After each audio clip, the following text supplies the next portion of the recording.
دوستو آج ہم بات کریں گے ایک ایسے عظیم عالم دین کی جن کی زندگی ایک کہانی سے کم نہیں لگتی۔ نام ہے ان کا حضرت مفتی شبیر احمد قاسمی، مفتی مدرسہ شاہی مراد آباد۔ تو چلیے ان کی زندگی کو شروع سے شروع کرتے ہیں۔ تو یاد رکھیں کہ ان کی پیدائش 1377 ہجری یعنی 1958 عیسوی میں ہوئی۔ ان کا تعلق برما یعنی آج کے میانمار سے تھا، لیکن قسمت کو کچھ اور ہی منظور تھا۔ بچپن میں ایک بڑا خطرناک سیلاب آیا اور اس سیلاب میں ان کا پورا خاندان اس سیلاب میں بہہ گیا۔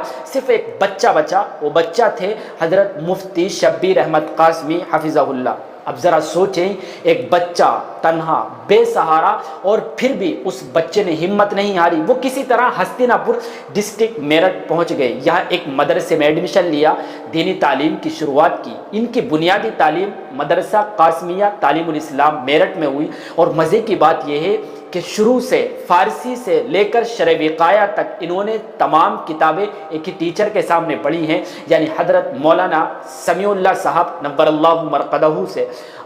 اب آپ ذرا غور کیجئے، یہ وہی مولانا سمیع اللہ صاحب تھے جو حضرت مولانا حسین احمد مدنی کے اسٹوڈنٹ تھے، اور ان کی خاص بات یہ ہے کہ صبح سے شام تک 15 کتابیں روزانہ پڑھنا معمولی سی بات تھی ان کے لیے۔ حضرت مفتی صاحب نے ان سے خوب فائدہ حاصل کیا۔ اسٹوڈنٹ لائف کے زمانے میں وہ صرف کتابوں کے دیوانے تھے، نہ کوئی رشتہ دار، نہ کوئی سماجی مشغلہ، نہ شادی بیاہ کی تقریبات میں وقت ضائع، نہ غمی اور خوشی میں شرکت، بس پڑھائی پڑھائی اور صرف پڑھائی۔ اور اسی جذبے کے ساتھ انہوں نے ہدایت النحو، کافیہ، شرح جامی، شرح تہذیب، قدوری، کنز الدقائق، مشکات شریف جیسی اہم کتابیں کمپلیٹ زبانی یاد کر لی تھی۔ جی ہاں، زبانی۔ ذرا تصور کیجئے کہ آج کے دور میں بچے کے 2 پیغامات جو واٹس ایپ پر بھیجے جاتے ہیں وہ بھی یاد نہیں ہوتے اور نہ یاد رکھ پاتے ہیں، اور یہ شخص پورے نصاب حفظ کر لیا کرتے تھے۔ شرع وقایہ کمپلیٹ کر کے آپ نے دارالعلوم دیوبند کا رخ کیا اور وہاں ایڈمیشن لیا، اور آپ نے باقی تعلیم وہاں سے کمپلیٹ کی۔ 1402 ہجری میں آپ نے حدیث کا کورس دارالعلوم دیوبند سے کمپلیٹ کیا، اور پھر دیوبند ہی میں رہ کر آپ نے افتاء کا کورس بھی کمپلیٹ کیا۔ یہاں رک کر ایک آپ کو خاص بات بتلا دیں، وہ یہ ہے کہ مفتی صاحب طالب علمی کے وقت سے ہی بزرگوں کی صحبت کے شوقین رہے ہیں۔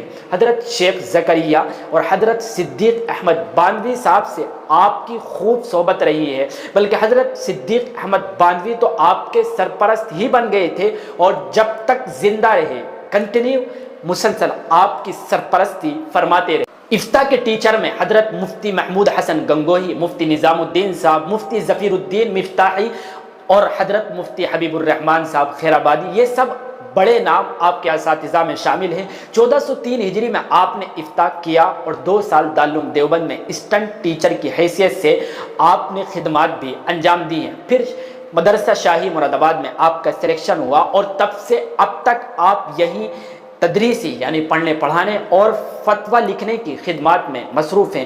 آج آپ کا فتویٰ ملک بھر میں خاص اعتبار اور اعتماد رکھتا ہے۔ اب بات کرتے ہیں ان کی تحریری خدمات کی، تو جناب صرف پڑھنا پڑھانا ہی نہیں، آپ نے قلم بھی خوب چلایا ہے۔ آپ جن کتابوں کے رائٹر ہیں وہ کتاب ہیں جدید آلات اور چاند کا ثبوت، ایضاح المسائل، ایضاح التحاوی، ایضاح المناسک، فتاوی قاسمیہ جس کی 26 جلدیں ہیں، فتاوی تاتار خانیہ کی نئی ترتیب جس کی 20 جلدیں ہیں، امداد الفتاوی کی جو نئی ترتیب آپ نے دی ہے اس کی 12 جلدیں ہیں، ایضاح النوادر جس کی 2 جلدیں ہیں۔ ان کے علاوہ انوار نبوت، انوار رحمت، انوار زندگی، اشرف الفرائض، اور یہ سب کچھ ابھی کمپلیٹ نہیں ہے۔ الگ الگ مجلات، خاص طور پر ندائے شاہی مراد آباد میں آپ کے جو مضامین ہوتے ہیں، آرٹیکل ہوتے ہیں، وہ مسلسل کنٹینیو پبلش ہوتے رہتے ہیں۔ اور دوستو فقہی سیمینار میں پیش کردہ آپ کے تحقیقی مقالات بھی بہت خاص توجہ کے لائق ہوتے ہیں۔ تو آخر میں آج بھی حضرت مفتی شبیر احمد قاسمی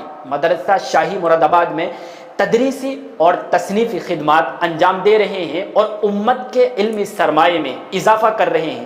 دوستو یاد رکھنا چاہیے کہ ایسی کہانیاں صرف کتابوں میں نہیں ہوتی، بلکہ ہمارے ارد گرد آس پاس بھی موجود ہوتی ہیں، بس ہمیں دیکھنے کا انداز بدلنا ہوتا ہے۔ ملتے ہیں انشاءاللہ اگلی ویڈیو میں۔